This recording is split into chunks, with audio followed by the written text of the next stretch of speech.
I am DYANAROZAY, and I bring a unique commentary to your favorite reality TV shows and whatever is popping on social media. If you are not a subscriber, please become one. Hit that notification bell too, that way you don't miss any of my videos.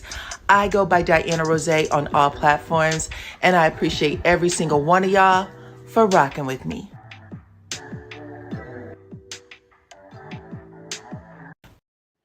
What's up, Supreme Team, and welcome to the channel.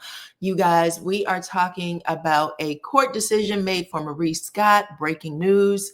Make sure y'all stick around for that. We're also going to talk about Melody Sheree.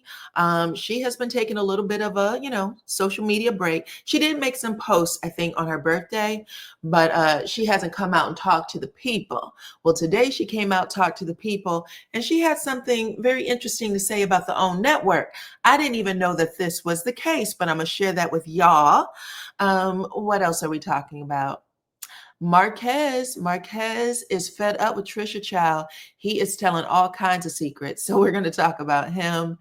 And I got some P. Diddy news for you guys. A lot of people have been asking about the children, P. Diddy's children.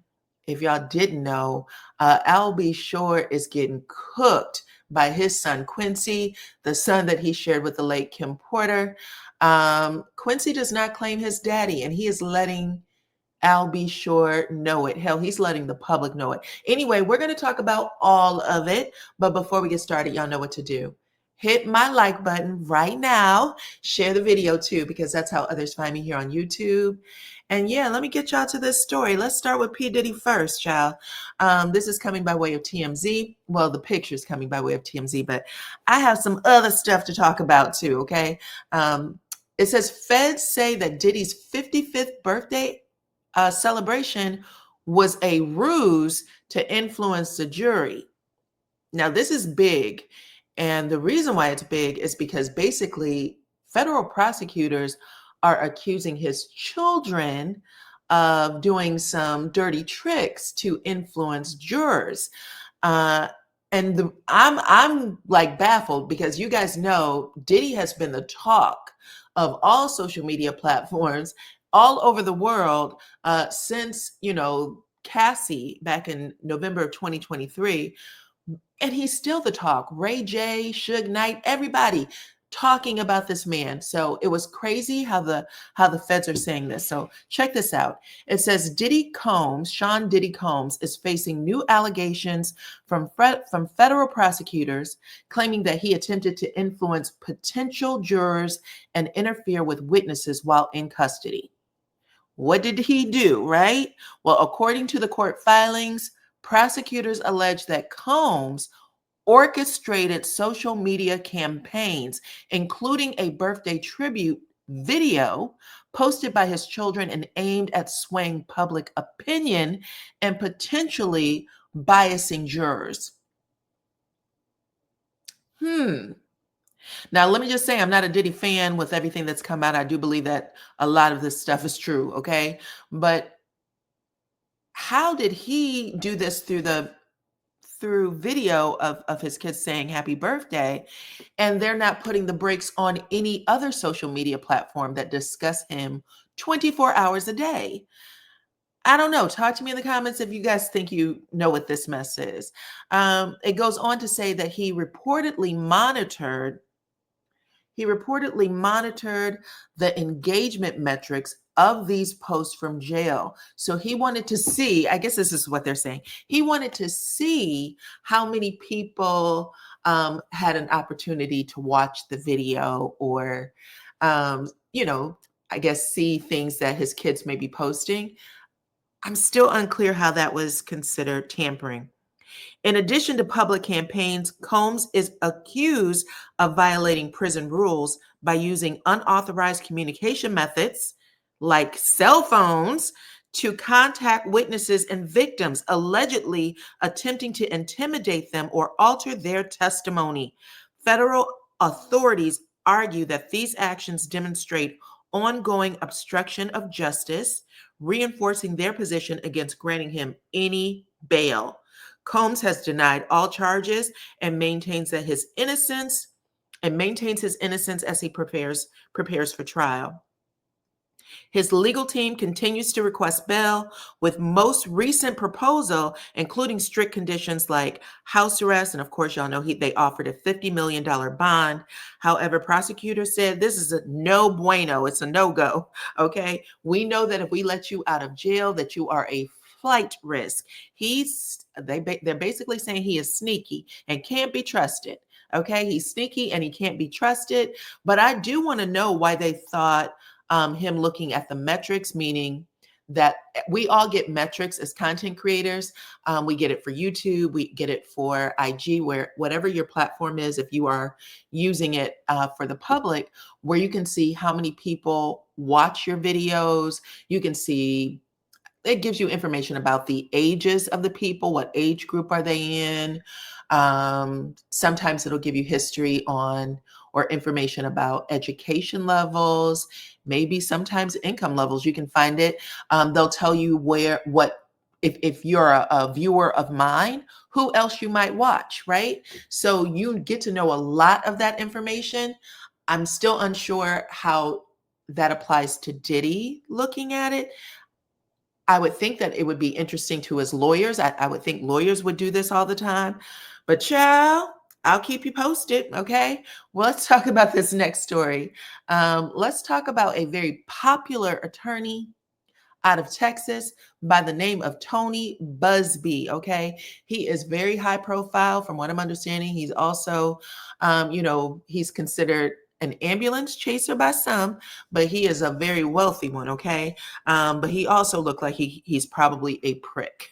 I'm not gonna lie. I've seen a lot of attorneys talk about him, some favorable, but a lot not so much. You know what I'm saying? He actually took on 120 clients. He said out of thousands. I think said it was over 3,000 people who contacted his office, and he ended up, winding it down to about 120. He was also the first person to come out and say that he was representing children. They were children at the time who went to these parties that were thrown by P. Diddy. And he said that the youngest one was under the age of 10. Okay. So it looks like he is now being sued. Okay. The suer is now going to be in the hot seat. This is coming by way of the Neighborhood Talk, and it's titled "A High-Profile Man Who is Refusing to Request or Who is Requesting to Remain Anonymous Sues Lawyer Representing 120 Diddy Accusers for Allegedly Trying to Extort a Settlement Out of Him." So if he's trying to extort a settlement, it's probably somebody who's also high profile, which is why he's keeping himself anonymous. But the story says a high-profile man is taking legal action against Tony Buzbee, the lawyer representing over 120, accusing Diddy of all kinds of misconduct. The man, staying anonymous, so he's referring to himself as John Doe, says that Buzbee tried to extort him for big money and also threatened to hit him with a wild and fake claims of assault. We all know what type of assault Diddy has been accused of. This man is saying it happened to him as well. And he said this time he's being accused of doing these things with minors, as in children, okay? And Buzbee basically said he needed to pay up. So he said, this is a threat. This man is basically telling me he will be able to keep this quiet if I pay up. And now he considers himself a victim, is suing the lawyer, Tony Buzbee. Tony Buzbee got it from what I could see. Whatever he's suing him for, he got it, okay? Buzbee is also the one who took on a case against Chris Brown earlier this summer. Anyway, continuing the statement, it says, in a lawsuit filed in LA, John Doe, says that Buzbee sent letters accusing him of assaulting people at parties hosted by Diddy, even claiming that, certain items that people use to snort and things like that were involved. Doe says that these accusations are completely made up and that Buzbee is running a scheme, just like he allegedly did with an NFL star, Deshaun Watson, and others. Okay, so looks like Buzbee has a bad reputation as a lawyer as well. Buzbee is known for controversial tactics, was even featured in a TMZ documentary about Diddy, where he was asked questions about whether he uses embarrassing claims to influence settlements. And Buzbee said that is the game, okay? That is something that he does. So y'all let me know. Do you think John Doe got a case? Um, John Doe did give Buzbee a deadline to agree to settle. He said he's willing to mediate, or he can face this lawsuit. But yeah, John Doe is saying that Tony Buzbee is looking for a money grab, and he's using anybody's name to do it, that he has nothing to do with any of the Diddy nonsense. So you guys talk to me. Let me know what y'all think about that in the comments. And we are going to move on to, let's talk about Maurice Scott. Maurice Scott got a court decision, child. Check this out. Let me see. Let me put him up. You know, he likes to drive a lot.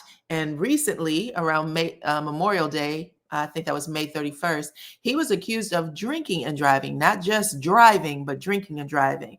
Love and Marriage Huntsville star Maurice Scott received some excellent news, though, regarding his DUI case on November 15th. I think that was Friday, where the state of Alabama actually issued a motion saying that they are no longer seeking charges against Maurice for drinking and driving Memorial Weekend.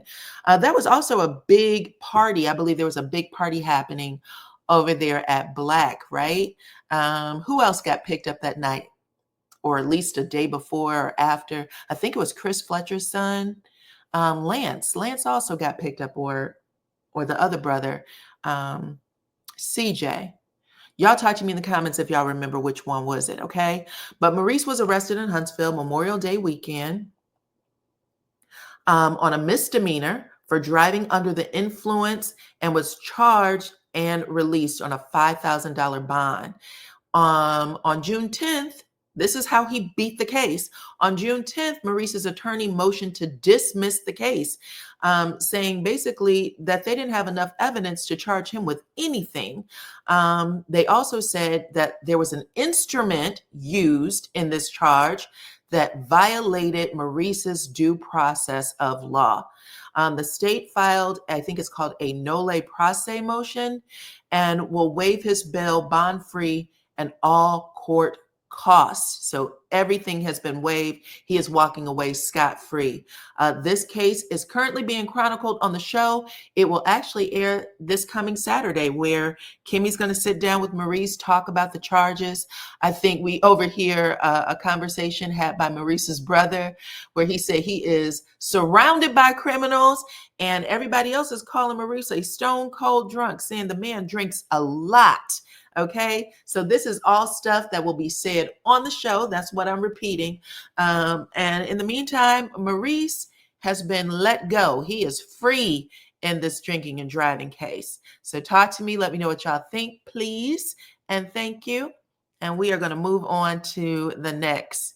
Okay, let's talk about Marquez and Trish. Child, I gave y'all a review for the 3rd episode of Love and Marriage Huntsville, where Marquez shows up with an envelope. He thought it was the magic ticket.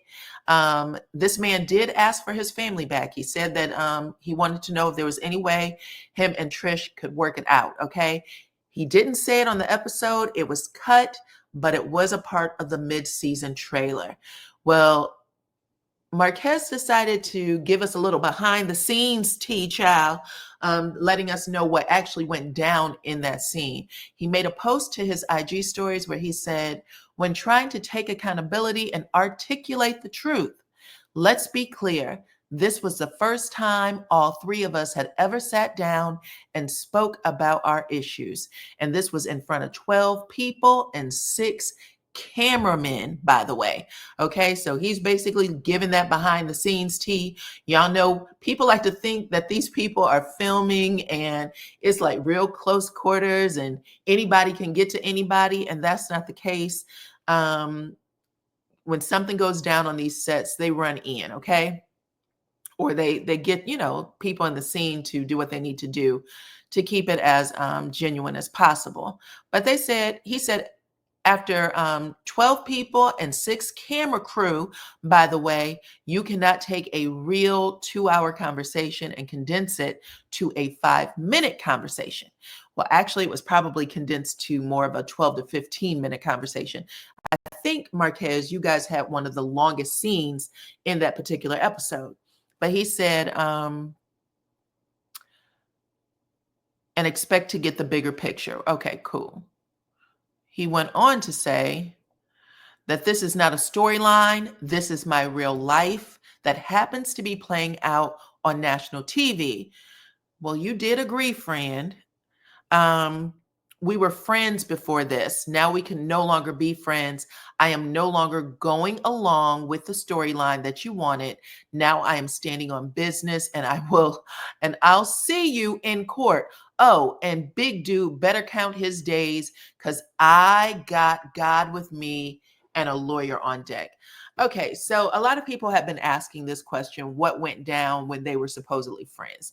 I think they probably did, break off, and they have known each other since high school, I think they said. So they went to school together, grew up together, whatever the case may be. Listen, those kind of relationships can be hard to break up. They become family members, and I think that's why Trisha may have a hard time with finally, just really letting this go. She's lost a lot of family, right? So that may be the case. But if you watch the scene, Trisha wasn't the one that was emotional. She was mad as hell, but she wasn't emotional. It was actually Marquez who was emotional after threatening, let's end this entire thing. But there was a post on Trisha's Facebook page where she said, this is my ride or die for the last 4 years, or whatever many years they were together. I think that post was made in 2020.